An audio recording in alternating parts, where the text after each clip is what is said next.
Hello everyone and welcome to data science with हर्ष।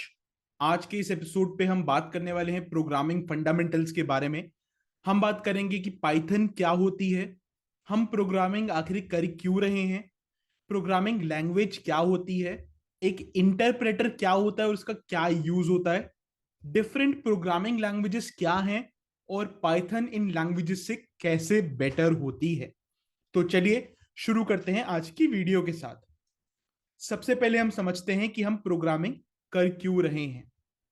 सो आपके सामने ये जो स्क्रीन है इसका कलर वाइट है, राइट? अगर आप चाहो कि आप कोई कीबोर्ड पे की प्रेस करो और इसका जो कलर है वो चुटकियों में रेड हो जाए, तो ये अपने आप तो होगा नहीं, बिकॉज कंप्यूटर के पास अपना दिमाग तो नहीं है। हमें कंप्यूटर को इंस्ट्रक्ट करना पड़ता है, हम उसको बताना पड़ता है कि ये करना क्या है। कंप्यूटर को जो इंस्ट्रक्शंस देने का जो काम होता है हम उसको प्रोग्रामिंग कहते हैं। आप एक ऐसा प्रोग्राम लिख सकते हो जो किसी भी एक की प्रेस के कारण इस स्क्रीन को रेड बना दे। ऐसा प्रोग्राम लिखना पॉसिबल है और इसीलिए हम प्रोग्रामिंग करते हैं, ताकि ऐसे काम जो कि ऑलरेडी स्पेसिफाइड नहीं है, ऑलरेडी कंप्यूटर कर नहीं सकता, हम वो कंप्यूटर के थ्रू करवा पाएं। इसीलिए हम प्रोग्रामिंग करते हैं।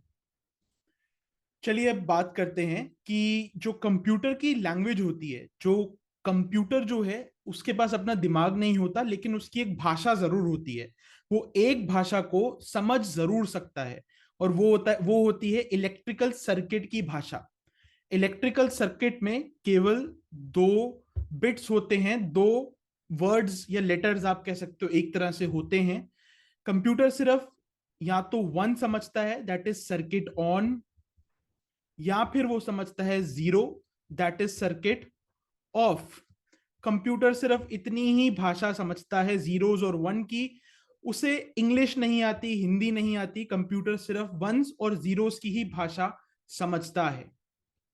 अब बात यह है कि आपको और मुझे तो वंस और जीरोस की भाषा आती नहीं है, we don't know this language.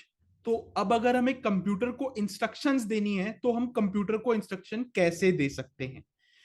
Computer को इंस्ट्रक्शंस देने के लिए हम एक लैंग्वेज का यूज करते हैं, हम कुछ लैंग्वेजेस का यूज करते हैं जिनको हम कहते हैं हाई लेवल लैंग्वेज। हम हाई लेवल लैंग्वेजेस का यूज करते हैं कंप्यूटर को कुछ इंस्ट्रक्शंस देने के लिए। ये जो हाई लेवल लैंग्वेजेस होती हैं ये इंग्लिश से बहुत ज्यादा मिलती जुलती होती हैं, ताकि हम इस लैंग्वेज को बहुत ही आराम से पढ़ सकें, समझ सकें और इसको हम बहुत ही आराम से लिख सकें। सो हम हाई लेवल लैंग्वेज में कंप्यूटर के लिए इंस्ट्रक्शंस तैयार करते हैं जिसे कंप्यूटर फॉलो कर सकता है। लेकिन सवाल अभी भी वही है, कंप्यूटर को सिर्फ एक ही लैंग्वेज आती है वंस और जीरोस की, और हमें आती है हाई लेवल लैंग्वेज। तो अब हम कंप्यूटर को कैसे इंस्ट्रक्शंस दे सकते हैं, इसे समझने के लिए मैं आपको एक एग्जांपल देता हूं। सपोज कीजिए कि ये हैं आप, और आपको सिर्फ और सिर्फ इंग्लिश ही आती है और कुछ नहीं आता। और अब आपको बात करनी है एक ऐसे व्यक्ति से जिसको सिर्फ और सिर्फ चाइनीज आती हो और कुछ ना आता हो। तो अब आप दोनों के बीच में तो कम्युनिकेशन पॉसिबल ही नहीं है ना, क्योंकि आप लोगों को एक दूसरे की लैंग्वेज आती ही नहीं है। एक दूसरे से बात करने के लिए आप क्या करोगे? आप एक इंटरप्रेटर लेकर आओगे अपने बीच में। ये जो लाइन है ये एक इंटरप्रेटर है। आप लोग अपने बीच में एक इंटरप्रेटर को लेकर आओगे। तो अब आपको अगर एक चाइनीज व्यक्ति से बात करनी है तो अब क्या कहोगे, करोगे? आप एक सेंटेंस अपना लोगे और वो अब इंटरप्रेटर को दे दोगे। इंटरप्रेटर सबसे पहले क्या करेगा, वो चेक करेगा कि ये वाला जो सेंटेंस आपने उसको दिया है उसमें कोई ग्रामेटिकल एरर तो नहीं है, क्योंकि अगर उसमें ग्रामेटिकल एरर होगा तो वो इंटरप्रेटर उसको ठीक से चाइनीज में तो कन्वर्ट कर नहीं पाएगा। तो वो क्या करेगा, अगर उसमें एरर होता है तो वो सेंटेंस वो वापस आपको भेज देगा। वो कहेगा ये सेंटेंस मुझे बिना एरर के दो, मैं इसको ऐसे तो नहीं ट्रांसलेट कर पाऊंगा। तो आप क्या करोगे, उसके बाद इसको आप एरर इसमें से रिमूव करोगे, इसको आप एरर फ्री बना दोगे और वापस से ये सेंटेंस आप इंटरप्रेटर को दोगे। अब इंटरप्रेटर को आपको आपका जो है एरर फ्री सेंटेंस मिल गया है, इंटरप्रेटर इसको समझ पाया है प्रॉपरली। अब उसने इसको कन्वर्ट करके, चाइनीज में कन्वर्ट करके चाइनीज इंसान को दे दिया और ऐसे आप लोगों के बीच में कम्युनिकेशन संभव हो पाया। ठीक इसी तरह कंप्यूटर में भी एक इंटरप्रेटर का हम यूज करते हैं। तो जैसे ये आप हैं और आपको सिर्फ हाई लेवल लैंग्वेज आती है, सिर्फ आपको हाई लेवल लैंग्वेज आती है और आपके ये एक कंप्यूटर है जिसको सिर्फ जीरोस और वंस की भाषा आती है, आप लोगों को एक दूसरे की भाषा नहीं आती है। तो आप क्या करोगे, अपने बीच में एक इंटरप्रेटर लेकर आओगे। अब आप हाई लेवल लैंग्वेज में एक इंस्ट्रक्शन को लिखोगे और वो इंस्ट्रक्शन आप दे दोगे इंटरप्रेटर को। इंटरप्रेटर इस इंस्ट्रक्शन को इवेल्युएट करेगा, वो देखेगा कि जो हाई लेवल लैंग्वेज में आपने इंस्ट्रक्शन लिखी है उसमें कोई एरर तो नहीं है, और अगर एरर हुआ तो वो क्या करेगा, वो आपको ये इंस्ट्रक्शन वापस भेज देगा। फिर आप उसको एरर उसका रिमूव करके वापस से इंटरप्रेटर को भेजोगे, जिसे दोबारा से इवेल्युएट करके जब वो ये देखेगा कि इसमें तो कोई भी एरर नहीं है तो वो इसको कन्वर्ट कर देगा, जीरोस और वंस में कन्वर्ट कर देगा और फिर कंप्यूटर को आपकी बात, आपकी इंस्ट्रक्शन दे देगा। आपकी इंस्ट्रक्शन मिलते ही कंप्यूटर जो भी आपने उसको कहा है कंप्यूटर को करने के लिए, उसको एग्जीक्यूट कर देगा और इस तरह से आप कंप्यूटर को इंस्ट्रक्शंस देने में कामयाब हो पाओगे। चलिए अब बात करते हैं प्रोग्रामिंग लैंग्वेजेस की। कंप्यूटर से बात करने के लिए बहुत सारी लैंग्वेजेस होती हैं। इन सभी लैंग्वेजेस में दो चीजें कॉमन होती है। पहली चीज ये है, एवरी लैंग्वेज हैज सिंटैक्स।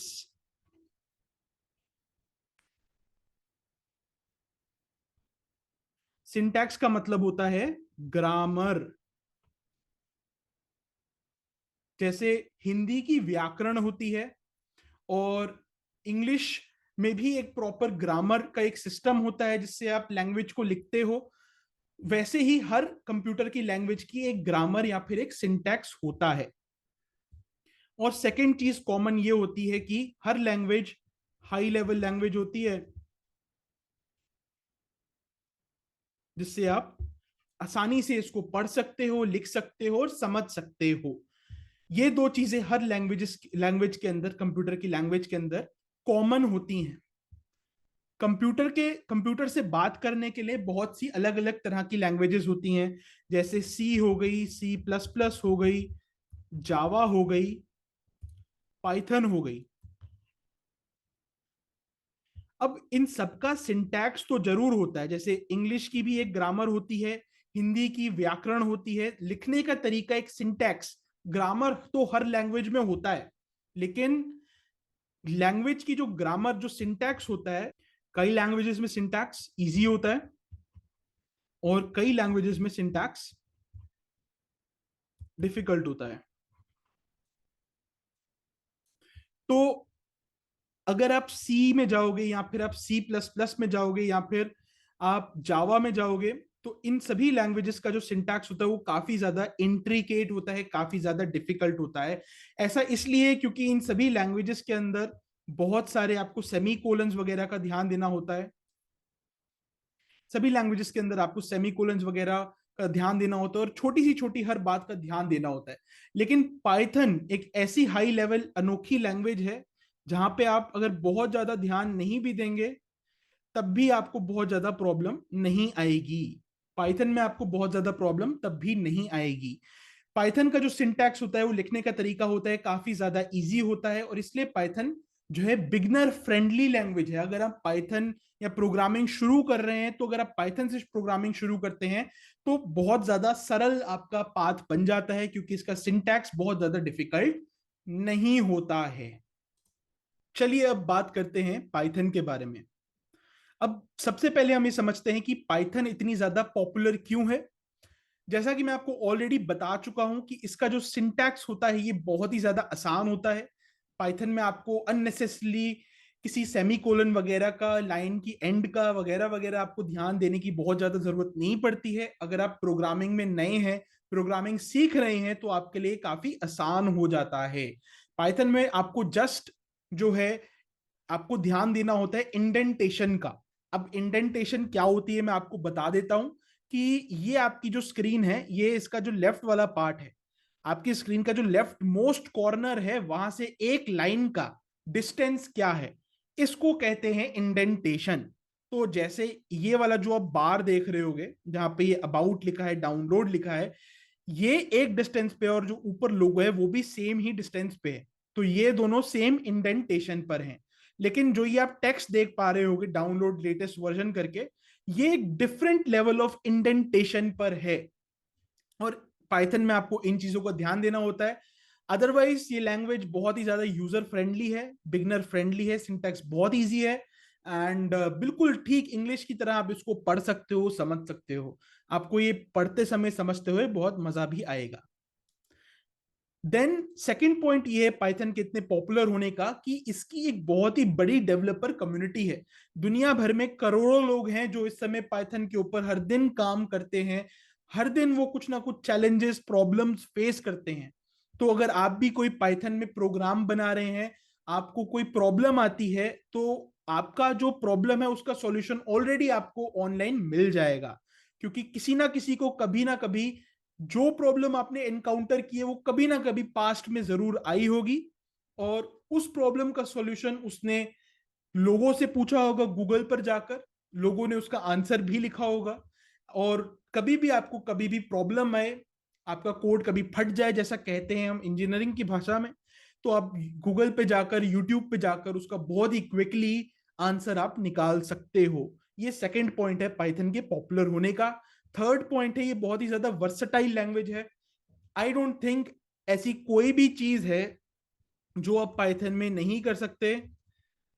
जैसे कि अगर आपको बनानी है एंड्रॉइड ऐप, अगर आपको बनानी है एक वेबसाइट, अगर आपको बनानी है कोई एमएल, कोई एआई से रिलेटेड एप्लीकेशन, तो आप इन सभी चीजों को पाइथन पे बहुत आराम से बना सकते हैं। बहुत ज्यादा वर्सटाइल लैंग्वेज है, इसमें बहुत सारी फंक्शनैलिटी है, और इसलिए पाइथन एक काफी ज्यादा पॉपुलर लैंग्वेज है। इस समय सभी लोग इसको सीखने की कोशिश कर रहे हैं। चलिए अब बात करते हैं पाइथन को हम इंस्टॉल कैसे कर सकते हैं आपके कंप्यूटर के ऊपर। पाइथन को इंस्टॉल करने के लिए हम पाइथन की ऑफिशियल वेबसाइट पे आ सकते हैं। सबसे पहले गूगल पे जाइए, यहां पे लिखिए डाउनलोड पाइथन, जो सबसे पहला लिंक हो इसको क्लिक कीजिए, और यहां से आप पाइथन का ऑफिशियल वर्जन डाउनलोड कर सकते हैं। यह पाइथन की इंस्टॉलेशन का एक तरीका है। हम इस तरीके को यूज नहीं करने वाले, हम यूज करने वाले हैं एनाकोंडा। हम एनाकोंडा क्यों यूज करने वाले हैं? क्योंकि एनाकोंडा से हमें मिलती है काफी सारी एडिड फंक्शनैलिटी, जिसको हम यूज करेंगे अपने प्रोग्राम को लिखते समय। तो एनाकोंडा को डाउनलोड करने के लिए अपने सिस्टम में सबसे पहले आप गूगल पे जाइए एंड लिखिए डाउनलोड एनाकोंडा। ये लिखते ही आपके सामने कुछ इस तरह का पेज खुलेगा। जैसे ही आप इस डाउनलोड बटन को दबाएंगे, यहां पे आपका एक पॉपअप खुल जाएगा, और ये चीज आपके कंप्यूटर में डाउनलोड, एनाकोंडा आपके कंप्यूटर में डाउनलोड होना शुरू हो जाएगा। इस तरह से आप एनाकोंडा को डाउनलोड कर सकते हो।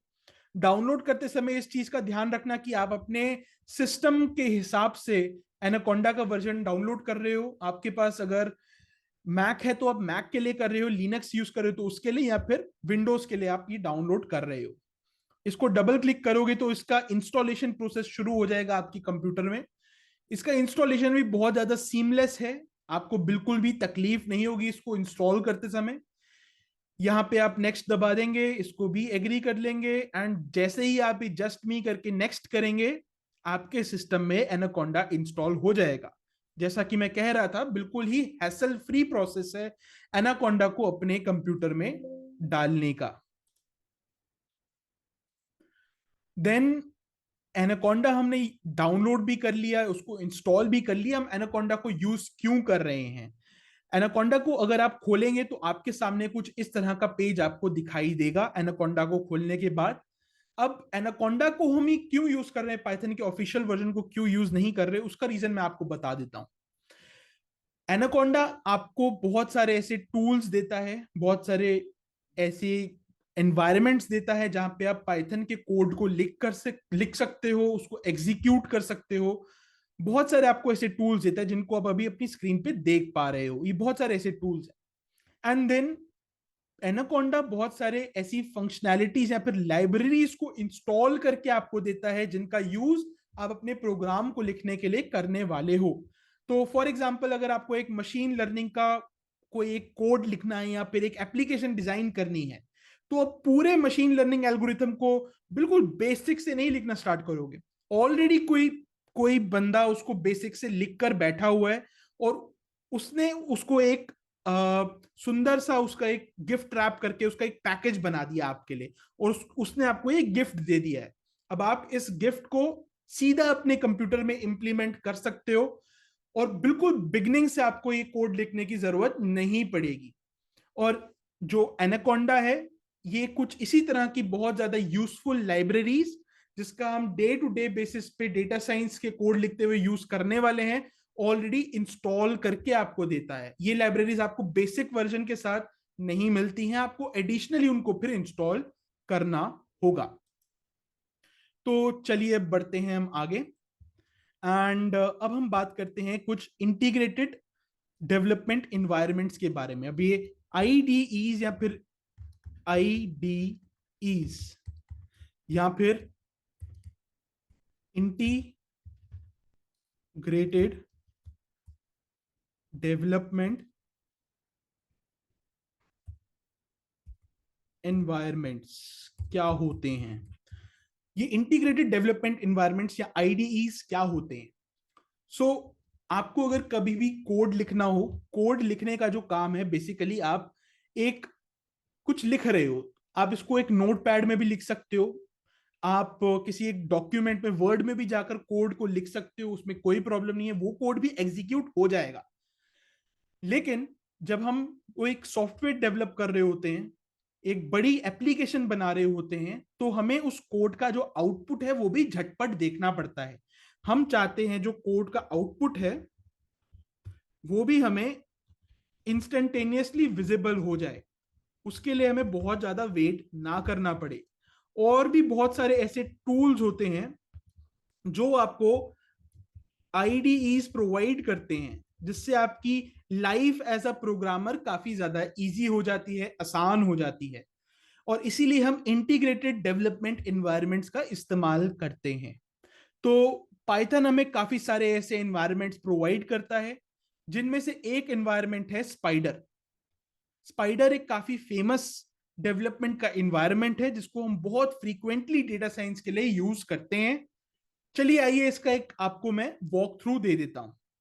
स्पाइडर खुलने के बाद कुछ इस तरह का दिखाई देता है। आपके सामने आप देख पा रहे हो कि जो स्क्रीन है वो तीन मेन पार्ट्स में डिवाइडेड है। इन तीन पार्ट्स को हम पेन्स कहते हैं। आप और भी पेन्स अपने विंडो पर देख सकते हो, उसको ऐड करने का भी ऑप्शन आपके पास होता है स्पाइडर के अंदर। तो जो ये तीन मेन पार्ट्स है उनके बारे में मैं आपको बता देता हूं। यहाँ पे आप अपने कोड को एडिट कर सकते हो इस पार्ट के अंदर। यहाँ पे आप अपने कोड का झटपट आउटपुट देख सकते हो, और अगर आपको कोड की किसी एक लाइन के साथ कुछ एक्सपेरिमेंट परफॉर्म करना है तो आप यहाँ पर उसे परफॉर्म कर सकते हो। इस पेन के अंदर क्या क्या फाइल्स हैं आपकी, क्या क्या प्लॉट्स हैं, क्या क्या वेरिएबल्स हैं, या फिर अगर आपको किसी चीज से रिलेटेड कुछ ट्यूटोरियल या फिर हेल्प चाहिए, इन सब चीजों को आप इस पेन के अंदर एक्सेस कर सकते हो। चलिए बिल्कुल ऊपर से शुरू करते हैं। सबसे पहले आपको यहाँ पे फाइल का ऑप्शन मिल जाता है, जहां पे आप नई फाइल्स खोल सकते हो। जैसे मैंने यहाँ पे एक नई फाइल क्रिएट कर दी है, आप पुरानी सेव्ड फाइल्स को यहाँ पर खोल सकते हो, फाइल्स को सेव कर सकते हो, और काफी सारे यूटिलिटी के ऑप्शंस आपको यहाँ पर मिल जाते हैं। यहाँ पे एडिट का आपको ऑप्शन मिल जाता है, जहां पर जाकर आप बहुत कुछ एडिट से रिलेटेड कर सकते हो, undo, redo, cut, paste, copy, ये सब कुछ आप यहाँ पे परफॉर्म कर सकते हो।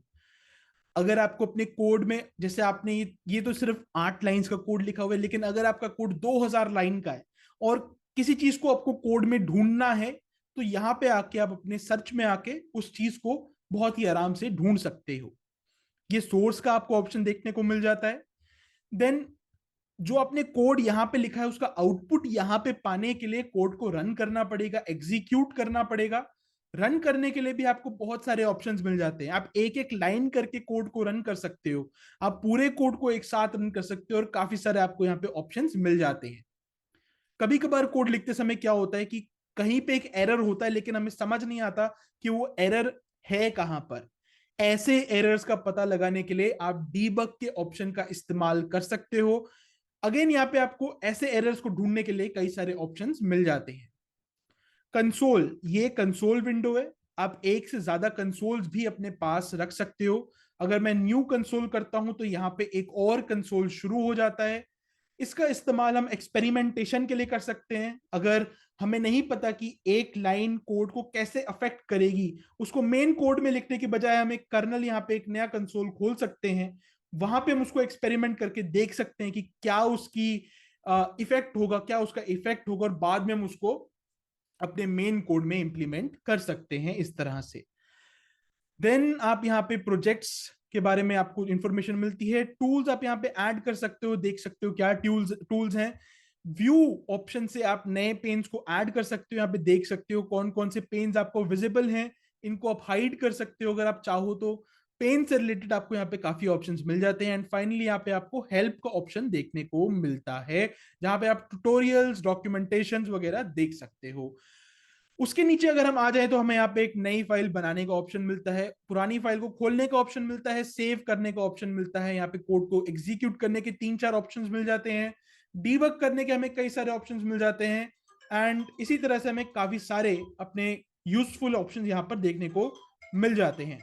चलिए अब मैं आपको एक एग्जांपल देता हूं कि कोड को आप कैसे एडिट कर सकते हैं। तो फॉर एग्जांपल अगर आप एक नेम नाम का यहाँ पे वेरिएबल क्रिएट करते हैं, जहां पे आप अपना नाम स्टोर कर लेते हैं, जैसे राम, तो ये एक वेरिएबल है। वेरिएबल कुछ भी नहीं है, बस बेसिकली आप इसको एक स्टोरेज डिवाइस की तरह समझ सकते हैं।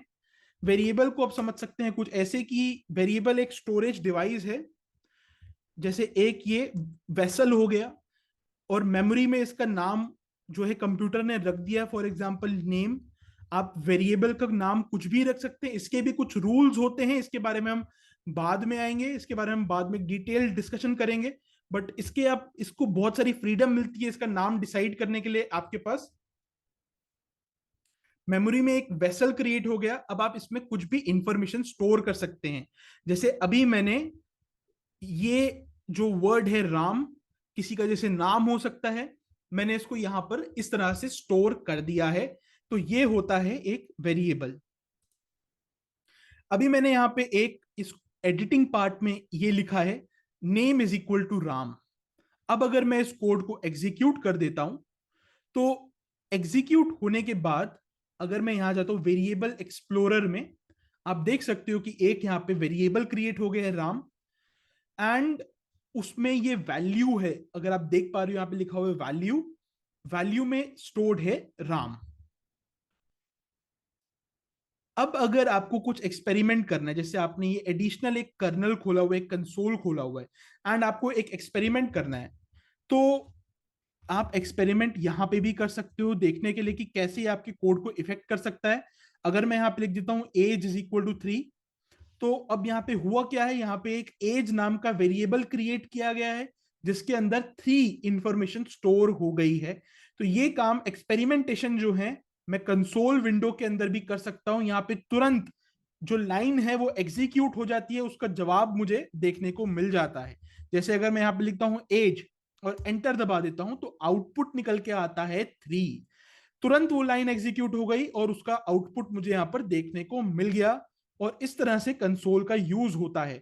अगर मैं यहां पर लिख देता हूं प्रिंट एज, अगर मैं यहां पे लिखता हूं प्रिंट एज और मैं इसको रन कर देता हूं, या मैं यहां पे लिखता हूं प्रिंट नेम, प्रिंट नेम, और मैं इसको रन कर देता हूं, तो मुझे यहां पे एक एरर मिल रहा है और ये कह रहा है कि नेम इज नॉट डिफाइंड। कोई बात नहीं, मैं यहां पे नेम लिख देता हूं और यहां पे नेम डिफाइन कर देता हूं। एंड अब मैं अगर यहां पे करता हूं तो दोबारा मुझे यहां पर एक एरर देखने को मिल रहा है। उसका रीजन ये है कि जो एडिटिंग वाली मेरी पेन है, एडिटिंग वाली जो जगह है, वहां पर मैंने इस वेरिएबल को डिफाइन नहीं किया है, और जब मैं इसको एग्जीक्यूट कर रहा हूं तभी पूरी फाइल दोबारा से एग्जीक्यूट हो रही है। एंड जब भी दोबारा से एग्जीक्यूट होती है तो यहां पर वो देखता है कि कोई भी नया वेरिएबल डिफाइंड नहीं है नेम के नाम से, तो इसलिए यहां पे एक वेरिएबल डिफाइन करना जरूरी है। अब मैंने यहां पे एक वेरिएबल डिफाइन कर दिया है। अब जब मैं इसको प्रिंट करूंगा कंसोल में, आपको डायरेक्टली देखने को मिलेगा हर्ष। जैसा मैंने कहा था, आपको यहां पे डायरेक्टली हर्ष देखने को मिल रहा है। पाइथन के कोड्स को एग्जीक्यूट करने का एक और तरीका भी आपको है, आपके पास है। आप यहां पर जाकर एनाकोंडा प्रॉम्प्ट को खोल सकते हैं। इसको खुलने में थोड़ा सा टाइम लगता है, ये खुल गया है। पाइथन को शुरू करने के लिए यहां पे पाइथन कीवर्ड लिखना पड़ता है। अब पाइथन शुरू हो चुका है और कोई भी अगर मैं कोड लिखता हूं यहां पे तो वो पाइथन में एग्जीक्यूट होगा। जैसे मैं यहां पे अगर एक के नाम का वेरिएबल बना दूं, जैसा कि मैंने आपको कहा था वेरिएबल किसी भी नाम का हो सकता है, और उसमें स्टोर कर दूं RRR, सबकी फेवरेट मूवी, एंड एंटर दबा दूं, तो अब एक के नाम का वेरिएबल डिफाइन हो गया है, पाइथन का ये कोड एग्जीक्यूट हो गया है। अब मैं यहां पे अगर प्रिंट करके के लिखता हूं तो यहां पे ये RRR की इंफॉर्मेशन को मुझे बता देगा। लेकिन बात यह है कि यहां पर कोड लिखना बहुत ज्यादा जो है यूजफुल नहीं है, ये बहुत ज्यादा एक आसान तरीका नहीं है कोड लिखने का, इसलिए हम पाइथन जैसे एक इंटीग्रेटेड डेवलपमेंट एनवायरनमेंट का इस्तेमाल करते हैं। चलिए अब बात करते हैं एक और इंटीग्रेटेड डेवलपमेंट एनवायरनमेंट की, जिसका नाम है जुपिटर। ये एनवायरनमेंट भी हमें देखने को मिलने वाला है, यहीं से ही एनाकोंडा से ही हमें हमें इसका एक्सेस मिलेगा। एनाकोंडा से ही हम इसको लॉन्च कर सकते हैं बहुत ही आसानी से। जैसा कि आप अपनी स्क्रीन पे भी देख सकते हैं, जुपिटर खुल चुका है। लेकिन अगर आप इसको देख रहे होंगे तो आप ये सोच रहे होंगे कि यहाँ पे तो कुछ एडिट करने की जगह दिख नहीं रही है, तो एडिटिंग होती कहां पर है? यहाँ पर एडिटिंग करने के लिए हमें एक नई नोटबुक को सबसे पहले खोलना पड़ेगा। यहाँ पे न्यू में अगर मैं जाऊं तो मैं एक नई नोटबुक को खोल सकता हूं,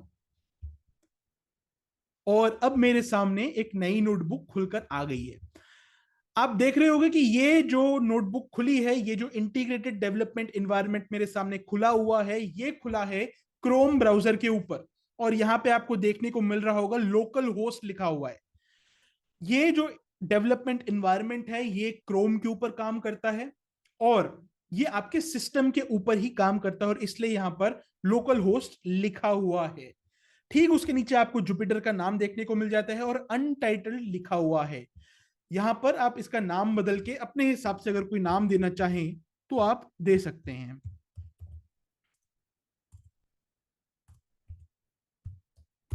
आप अपने हिसाब से इसको कुछ भी नाम दे सकते हैं। अब आपको यहाँ पे ऑप्शन देखने को मिल जाता है फाइल का, जहां से आप नई नोटबुक शुरू कर सकते हैं, पुरानी खोल सकते हैं, नोटबुक की कॉपीज बना सकते हैं, सेव कर सकते हैं। यहाँ पे सबसे एक इंपॉर्टेंट फीचर आपको देखने को मिल जाता है, आप इसको पीडीएफ की तरह डाउनलोड कर सकते हैं। जैसे एक डॉक्यूमेंट होता है जिसको आप पढ़ सकते हैं आराम से, उस फॉर्मेट में आप इसको डाउनलोड भी कर सकते हैं। जुपिटर नोटबुक की एक बहुत बड़ी ये स्ट्रेंथ मानी जाती है। यहाँ पे आपको एडिट करने का ऑप्शन मिल जाता है, यहाँ पे आप कट कॉपी पेस्ट कर सकते हैं डिफरेंट सेल्स को, यहाँ पे आप स्प्लिट कर सकते हैं, और सेल से रिलेटेड काफी सारे एडिटिंग ऑप्शंस आपको यहाँ पे देखने को मिल जाते हैं। व्यू में आपको जो आपकी स्क्रीन पे आ रहा है उसको एडिट करने के कुछ ऑप्शंस देखने को मिलते हैं। जो ये ऊपर हेडर आ रहा है आप इसको छुपा सकते हैं, चाहे तो वापस ला सकते हैं, और बहुत सारे व्यू से रिलेटेड यहाँ से आप ऑप्शन सिलेक्ट कर सकते हैं। इंसर्ट में अगर हम जाएं तो यहाँ पर जैसे ये एक सेल ब्लॉक आपको भी दिखाई दे रहा है, ये एक सेल ब्लॉक है। ऐसे और भी सेल ब्लॉक्स आप ऐड कर सकते हैं, तो इसके ऊपर या फिर इससे नीचे इंसर्ट ऑप्शन का इस्तेमाल करके। सेल्स की अगर हम बात करें तो सेल्स को आप यहाँ पे इंडिपेंडेंटली एग्जीक्यूट कर सकते हैं। जैसे हम पाइथन में देख रहे थे कि हमें पूरा का पूरा कोड एक साथ एग्जीक्यूट करना पड़ रहा था, यहाँ पे हमारे पास हमें वो प्रॉब्लम नहीं है। हम यहाँ पे एक एक कोड की लाइन को चाहे तो बहुत आराम से एग्जीक्यूट कर सकते हैं। कोड की लाइंस को हम स्पाइडर में भी बहुत आराम से एग्जीक्यूट कर सकते हैं, बट यहाँ पे कन्वीनियंस और भी ज्यादा बढ़ जाती है हमारे पास। यहाँ पे हम सेल्स को एग्जीक्यूट कर सकते हैं और डिफरेंट हमें ऑप्शंस मिल जाते हैं सेल्स को एग्जीक्यूट करने के लिए। कर्नल आप एक तरह से समझ सकते हैं कि पाइथन का जो वर्जन है वो कर्नल होता है। जैसे यहाँ पे पाइथन 3 लिखा है, अगर पाइथन 2 होता तो वो एक डिफरेंट कर्नल होता। यहाँ पे आप कर्नल को इंटरप्ट कर सकते हैं, रीस्टार्ट कर सकते हैं, शट डाउन कर सकते हैं। अगर मैं यहां पर जाऊं और मैं यहाँ पे रनिंग में जाऊं तो आप देख रहे होंगे कि यहाँ पे ये एक रनिंग नोटबुक है जिसका मैंने नाम अभी जस्ट चेंज किया था, ये यहाँ पे चल रहा है। मैं इस नोटबुक को बंद करने के लिए इस पेज से भी बंद कर सकता हूं, या चाहूं तो कर्नल ऑप्शन में आऊं और यहां से शट डाउन भी कर सकता हूं। ये ऑप्शन भी मेरे पास अवेलेबल है। देन हमें विजिट का ऑप्शन यहां से मिल जाता है, एंड देन फाइनली हमें हेल्प का ऑप्शन देखने को मिलता है, जहां पे हमें बहुत ही एक इंपॉर्टेंट ऑप्शन देखने को मिलता है जो कि है कीबोर्ड शॉर्टकट्स का ऑप्शन। ये ऑप्शन आपकी बहुत ज्यादा हेल्प करने वाला है अगर आप डेटा साइंस की फील्ड को लंबे टाइम तक परस्यू करते हैं। यहां से आपको बहुत सारी इंफॉर्मेशन देखने को मिलेगी और आपकी लाइफ को बहुत सिंप्लीफाई कर देता है। चलिए अब हम बात करते हैं ये सेल्स जो हमारे सामने हैं उनकी। ये सेल्स जो हैं इनके दो अलग अलग मोड्स होते हैं। इन मोड्स को समझना बहुत जरूरी है। अभी आप देख रहे होंगे कि सेल के लेफ्ट साइड पे आपको ब्लू कलर देखने को मिल रहा है। जब भी किसी सेल के लेफ्ट साइड पे आपको ब्लू कलर देखने को मिले, आप समझ जाइएगा कि वो सेल है कमांड मोड के अंदर। अगर मैं इस सेल पे क्लिक करता हूं, देखिए इसका कलर चेंज हो गया, अब इसका कलर हो गया ग्रीन। इस सेल का जो मोड था वो चेंज हो गया, अब इस सेल का हो गया है एडिटिंग मोड। यहां पर मैं इसमें कमांड्स लिख सकता हूं, इंस्ट्रक्शंस दे सकता हूं। पाइथन लैंग्वेज यहां पे मैं बहुत आराम से लिख सकता हूं। ये है दो मोड जिसके अंदर ही काम करता है। ये है कमांड मोड, ये है एडिटिंग मोड। ये दो मोड्स होते हैं जिसके अंदर ये सेल्स काम करते हैं। अब अगर हमें सेल्स को ऐड करना है यहां पर, तो सेल्स को ऐड करने के लिए आप यहां पर जा सकते हो इंसर्ट में। यहां पे आपको दो ऑप्शंस मिलते हैं, ऐड अबव, ऐड बिलो। ये दो ऑप्शंस आपको देखने को मिलते हैं। सबसे पहले एक नए सेल को ऐड करने के लिए आपको एडिटिंग मोड से बाहर आना पड़ेगा। अभी जैसे ये ग्रीन है तो इसका मतलब ये एडिटिंग मोड है, अभी आप सेल्स को ऐड नहीं कर सकते हो। आपको बाहर यहां पे क्लिक करना पड़ेगा। अब आप कमांड मोड में आ गए हो, अब आप सेल को ऐड कर सकते हो। अगर मुझे एक सेल ऊपर ऐड करना है तो मैं इस ऑप्शन को सिलेक्ट कर सकता हूं। अगर मुझे एक सेल नीचे ऐड करना है तो मैं इस ऑप्शन को सिलेक्ट कर सकता हूं। अदरवाइज मेरे पास कुछ यूजफुल कीबोर्ड शॉर्टकट्स भी हैं। मैं कमांड मोड के अंदर आने के बाद अगर ए दबा दूंगा तो मेरे प्रीवियस सेल के ऊपर एक नया सेल क्रिएट हो जाएगा। अगर मैं कमांड मोड में आने के बाद बी दबा दूंगा तो मेरे प्रीवियस सेल के नीचे एक नया सेल ऐड हो जाएगा। तो ये काफी यूजफुल शॉर्टकट्स हैं नए सेल्स को ऐड करने के लिए। तो जैसा हम स्पाइडर में कर रहे थे, हम क्या कर रहे थे, हम एक वेरिएबल को क्रिएट कर रहे थे और उसमें मैं अपना नाम स्टोर कर रहा था, हर्ष। तो अब इस सेल ब्लॉक को एग्जीक्यूट करने के बहुत सारे मेरे पास ऑप्शंस आ जाते हैं। मैं इसको एग्जीक्यूट करने के लिए यहां पे रन का बटन दबा सकता हूं। अदरवाइज मैं इसको एग्जीक्यूट करने के लिए, जैसे एज नाम का अगर मैं एक वेरिएबल बनाऊं जहां पे मैं लिखूं 2, इसको एग्जीक्यूट करने के लिए मैं शिफ्ट प्लस एंटर दबा सकता हूं। शिफ्ट प्लस एंटर दबाने से मैं नेक्स्ट लाइन पे भी आ जाता हूं और मेरी प्रीवियस लाइन जो है वो एग्जीक्यूट भी हो जाती है। तो अब ये दो लाइंस मैं एग्जीक्यूट कर चुका हूं। अगर मैं यहां पर लिखता हूं एज और कमांड प्लस एंटर दबा देता हूं तो देखिए मेरे को आउटपुट जो है बिल्कुल ठीक नीचे देखने को मिल गया। जो एज में जो वैल्यू स्टोर थी मुझे यहीं पर देखने को मिल गई। बहुत ही ज्यादा कन्वीनियंस के साथ मुझे ये वैल्यू यहां पर देखने को मिल जाती है। देन आप यहां पर देख पा रहे होगे, यहां पे लिखा हुआ है साइड पर, लेफ्ट साइड पे, आई एन और ब्रैकेट में 1, देन आई एन ब्रैकेट में 2, IN ब्रैकेट में 3। ये IN क्या है? IN का मतलब है इनलाइन, इनलाइन 1, इनलाइन 2, इनलाइन 3। अब ये मत समझिएगा कि जो भी नीचे नया सेल आएगा उसका नंबर बढ़ता ही जाएगा। यहाँ पे जो 1 2 3 जो नंबर लिखा हुआ है, ये ऑर्डर ऑफ एग्जीक्यूशन बता रहा है आपको। ये आपको ये बता रहा है कि लास्ट सेल कौन सा था इस पूरी नोटबुक के अंदर जो कि एग्जीक्यूट किया गया है, जिसे एग्जीक्यूट किया गया है। तो फॉर एग्जाम्पल, जैसे यहां पे लिखा है नेम इज इक्वल टू हर्ष। अब अगर मैं इस सेल को एक और बार एग्जीक्यूट कर दूंगा तो इसका नंबर, यहां पे जो नंबर 1 लिखा है ये बदल जाएगा और ये नंबर हो जाएगा 4। इसका नंबर अब हो गया 4। तो अब मैं अगर ये जो नंबर्स लिखे इनको देखूं तो इससे मैं ये बात समझ पा रहा हूं कि जो ये सेल ब्लॉक है ये अभी सबसे पहले एग्जीक्यूट हुआ है, उसके बाद ये वाला सेल ब्लॉक एग्जीक्यूट हुआ है और सबसे लास्ट में ये वाला सेल ब्लॉक एग्जीक्यूट किया गया है। ये चीजें, ये इंफॉर्मेशन मैं यहां से समझ पा रहा हूं। अगर मुझे किसी भी एक सेल ब्लॉक को कट करना है, जैसे ये सेल ब्लॉक यहां पे प्रेजेंट है, अब मुझे इसको अगर कट करना है तो मैं इसके लिए एक शॉर्टकट यूज कर सकता हूं जो कि है एक्स। एक्स दबाते ही सेल ब्लॉक कट हो जाता है। आपको कमांड मोड के अंदर आना है एंड आप उसको अगर एक्स दबाएंगे तो वो कट हो जाएगा। जल्दी से बात कर लेते हैं इस मिडल रो के बारे में। इस मिडल रो के बारे में हमने बात नहीं की है। अगर हमें इस नोटबुक को सेव करना है तो हम यहां से इसको सेव कर सकते हैं। हमें अगर नया सेल ऐड करना है तो हम इस प्लस को दबा के एक नया सेल ऐड कर सकते हैं। एक सेल को कट करना है, जो एक्स हमने दबाया था उसकी जगह इस कैंची को दबा सकते हैं।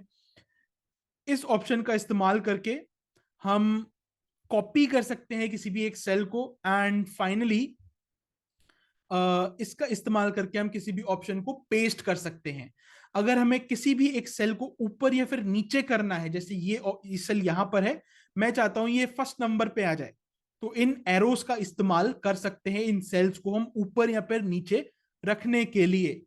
यहाँ पे हम रन कर सकते हैं, इंटरप्ट कर सकते हैं। इंटरप्ट का मतलब ये होता है कि अगर आपका कोड रन कर रहा है, बहुत बड़ा कोड आपने लिखा है, रन कर रहा है आपका कोड, और आप चाहते हैं कि एक पॉइंट पे आके आपका जो कोड की एग्जीक्यूशन है, रन जो कर रहा है, वो रुक जाए एकदम से, तो उसे रोकने के लिए, इंटरप्ट करने के लिए आप इस ऑप्शन का इस्तेमाल कर सकते हैं। एक और इंपॉर्टेंट चीज के बारे में बात करते हैं जो कि है मार्कडाउन्स। अभी मार्कडाउन्स क्या होते हैं? सो मैंने आपको बताया था कि फाइल में जाकर आप इसको एज अ पीडीएफ भी डाउनलोड कर सकते हैं, ये ऑप्शन आपके पास है। अब पीडीएफ में डाउनलोड करने का फायदा तब है जब कोड तो आपने लिखा हो लेकिन उसको अच्छे से एक्सप्लेन भी आपने किया हो, ताकि जो उसको पढ़ रहा है उसको समझ में आए कि आप लिख कर क्या रहे हैं, आपकी इंटेंशन क्या है उस कोड के साथ। तो लिखने के लिए, मल्टीमीडिया ऐड करने के लिए, पिक्चर्स ऐड करने के लिए, अपने कोड को प्रॉपरली एक्सप्लेन करने के लिए आप मार्कडाउन सेल्स का इस्तेमाल कर सकते हैं। जैसे मैंने एक नया सेल यहां पे क्रिएट किया और अब मैं यहां पे इसमें जाकर इसको लिख देता हूं मार्कडाउन। अब मैं यहाँ पे अगर एक हेडिंग डालना चाहता हूँ, फॉर एग्जांपल अगर मैं इसको टॉप पे ले आता हूँ और अब मैं एक हेडिंग डालना चाहता हूँ यहाँ पे, तो मैं एक हैश डालूंगा एंड यहाँ पे मैं लिखूंगा न्यू ट्रेनिंग ऑन गोइंग। तो ये एक हेडिंग बन गया है मेरा यहाँ पर, जिसको मैं एग्जीक्यूट कर दूंगा और आप देख सकते हो यहाँ पे एक हेडिंग की तरह ये बन के आ गया है। तो ये होते हैं मार्कडाउन सेल्स और ये बहुत ही ज्यादा इंपॉर्टेंट होते हैं, क्योंकि इनका यूज करके आप अपने कोड के साथ साथ पैराग्राफ्स लिख सकते हो, आप इमेजेस डाल सकते हो, वीडियोस डाल सकते हो, जो कि आपके कोड को एक्सप्लेन करने में आपकी हेल्प करें, और आप इसको एज अ पीडीएफ भी डाउनलोड कर सकते हो। तो ये था एक ब्रीफ ओवरव्यू आपके पूरे जुपिटर नोटबुक का। एक लास्ट चीज जो इसमें रह गई वो है ये, एंड ये बेसिकली आपको कई सारी यूजफुल चीजें आपको यहां से देखने को मिल जाएंगी, कई सारी यूजफुल शॉर्टकट्स आप यहां से देख सकते हो, कैसे आप चीजों को मैनिपुलेट कर सकते हो, यहां पे आपको देखने को मिल जाएगा। देन अब हम बात करते हैं, ये तो जुपिटर नोटबुक हमारी हो गई, ये तो आपके कंप्यूटर के ऊपर ही चल रही है। लेकिन अगर इस जुपिटर नोटबुक को कंप्यूटर के ऊपर चलाने की बजाय मैं आपके सर्वर के ऊपर चला दूं, क्लाउड के ऊपर चला दूं, तो सोचिए इसकी फंक्शनैलिटी कितनी ज्यादा बढ़ जाएगी। जो आप काम कर रहे हैं उसमें आप और भी लोग को इनवाइट कर सकते हैं। अगर आप एक बहुत बड़ा कोई कोड लिख रहे हैं तो अपने कलीग्स को इनवाइट कर सकते हैं उस कोड में एडिशंस करने के लिए या फिर कुछ एडिटिंग करने के लिए आप उनको कह सकते हैं, अगर आपकी जुपिटर नोटबुक एक सर्वर पे चली जाती है तो। एंड आप एक नोटबुक के ऊपर कोलैबोरेट आसानी से कर सकते हैं, उसको शेयर कर सकते हैं बहुत ही आसानी से। और इन्हीं सारी फंक्शनैलिटीज को अनलॉक करने के लिए गूगल ने एक बहुत ही इंटरेस्टिंग प्रोडक्ट निकाला जिसको हम कहते हैं गूगल कोलैब। चलिए अब हम ओवरव्यू लेते हैं गूगल कोलैब का। अपने सर्च में जाके अगर आप लिखेंगे गूगल कोलैब तो जो ये सबसे पहला लिंक है अगर आप इसको क्लिक करेंगे तो यहां से आप एक नई नोटबुक को शुरू कर सकते हैं। यहाँ पर एक प्री एग्जिस्टिंग नोटबुक होती है गूगल कोलैब की, वेलकम टू कोलैब के नाम से। आप इसका भी इस्तेमाल कर सकते हैं। अभी जैसे मैं आपको कह रहा था कि जुपिटर नोटबुक में आप वीडियोस वगैरह डाल सकते हैं, राइटिंग डाल सकते हैं, पैराग्राफ डाल सकते हैं। तो देखिए गूगल ने यहाँ पे आपको ऑलरेडी एक एग्जांपल दिया हुआ है। गूगल ने यहाँ पे कोड भी लिखा हुआ है, जैसे यहाँ पे कोड लिखा हुआ है, बट कोड के बीच में बहुत सारा टेक्स्ट भी डाला हुआ है जो एक्सप्लेन कर रहा है किसी चीज को, और एक वीडियो भी डाली हुई है जो कि फर्दर एक्सप्लेनेशन देने का काम कर रही है। और इसी तरह से जुपिटर नोटबुक बहुत ज्यादा यूजफुल बन जाती है। तो चलिए अब फर्दर इसको एक्सप्लोर करते हैं। तो सबसे पहले हम बात करते हैं कि ये जो टॉप ऑप्शंस आपको यहाँ पे देखने को मिल जाते हैं। अगेन यहाँ पे आपको यहाँ पे नाम आप इसका आप नाम चेंज नहीं कर सकते बिकॉज ये तो ऑलरेडी दिया हुआ है। बट अगर आप एक क्रिएट कर रहे हैं, यहाँ पे जाके ओपन करें, न्यू करें, तो आप यहाँ पे जाके इसका नाम भी चेंज कर सकते हैं किसी भी और जुपिटर नोटबुक की तरह। यहाँ पर हम इसका नाम चेंज कर सकते हैं अपनी कन्वीनियंस के अकॉर्डिंगली। देन उसके बाद हमें यहाँ पे देखने को मिल जाता है फाइल का ऑप्शन, जहाँ पे नई नोटबुक खोलना, पुरानी सेव्ड नोटबुक खोलना, अपलोड करना, बहुत सारे ऑप्शंस यहाँ पे देखने को मिल जाते हैं। इसको भी हम एक पीडीएफ की तरह भी डाउनलोड कर सकते हैं। एडिट करने के काफी सारे ऑप्शंस मिल जाते हैं। व्यू को हम मल्टीपल तरीकों से चेंज कर सकते हैं। अगेन इंसर्ट कर सकते हैं कोड सेल्स, टेक्स्ट सेल्स। यहाँ पे मार्कडाउन नहीं होते, यहाँ पे टेक्स्ट सेल्स होते हैं, टेक्स्ट सेल्स होते हैं। जैसे जुपिटर नोटबुक में मार्कडाउन सेल्स देखे थे हमने, यहाँ पे टेक्स्ट सेल्स होते हैं, टेक्स्ट सेल्स होते हैं। मार्कडाउन सेल्स की तरह ही सेम ही होते हैं, बस नाम का ही डिफरेंस है। यहाँ पे एग्जीक्यूट करने के आपको कई ऑप्शंस मिल जाते हैं, कई अलग अलग टूल्स और हेल्प मिल जाता है।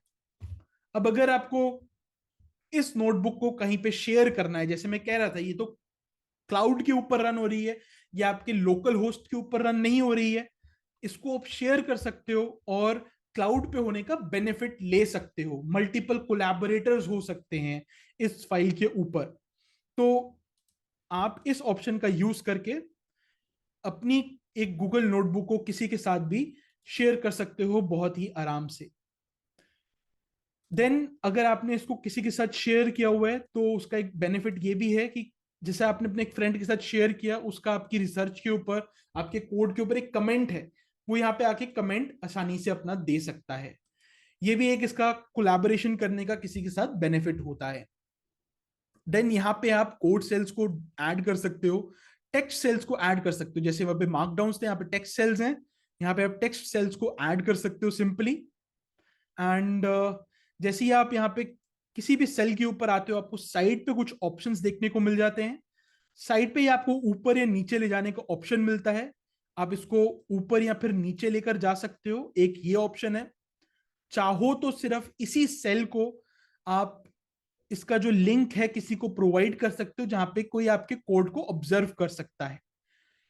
देन आप यहाँ पे कमेंट छोड़ सकते हो, या आपका अगर कोई फ्रेंड है, कोई कलीग है जो आपके कोड को इंस्पेक्ट कर रहा है तो यहाँ पे वो कमेंट छोड़ सकता है। कुछ ऑप्शंस को आप यहाँ पे एक्सप्लोर कर सकते हो, काफी सारे ऑप्शंस आपको मिल जाते हैं एडिटिंग करने के लिए। यहाँ पे आपको इस सेल को एक नए टैब में खोलने का ऑप्शन, डिलीट करने का ऑप्शन भी मिल जाता है। कई सारे आपको ऑप्शंस यहीं पर ही देखने को मिल जाते हैं, जो कि अगेन बहुत ही ज्यादा यूजफुल चीज है। अब बात कर लेते हैं कि ये जो गूगल कोलैब है, जैसे हमने कहा कि ये लोकल होस्ट पे रन नहीं कर रही, ये क्लाउड पे रन कर रही है, तो ये सेव कहां पे हो रही है। अब देखिए ये गूगल का इकोसिस्टम है, जैसे एप्पल के इकोसिस्टम की बहुत ज्यादा चर्चा होती है, ये इकोसिस्टम है गूगल का। आपकी जो क्लाउड पे रन करने वाली जुपिटर नोटबुक है वो और कहीं नहीं, आपकी ड्राइव में ही सेव होती है। तो ये अल्टीमेट आपको कन्वीनियंस प्रोवाइड कर देता है गूगल।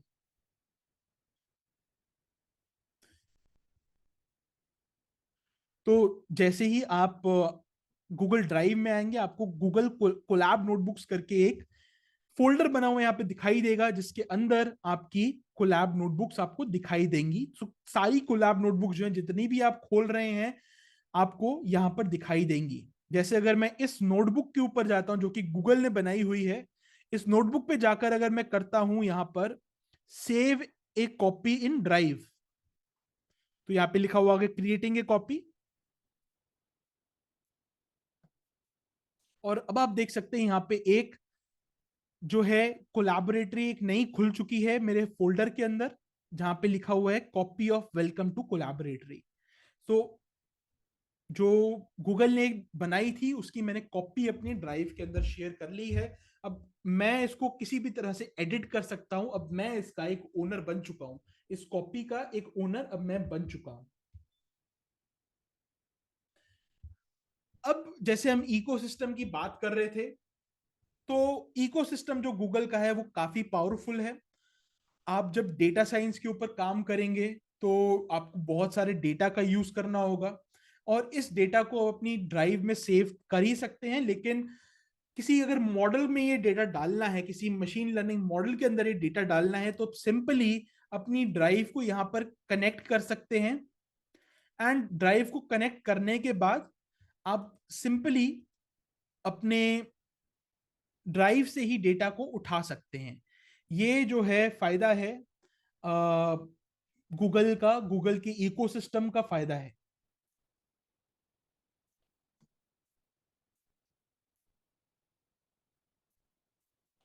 यहाँ पे लिखा हुआ है कनेक्टिंग टू रन टाइम। यहाँ पे देखिए मेरी जो ड्राइव है वो ऑलरेडी कनेक्ट, यहाँ पे मैं कर सकता हूं कनेक्ट आके अपनी drive. Connect to Google drive लिखा हुआ आ गया। Mounting drive.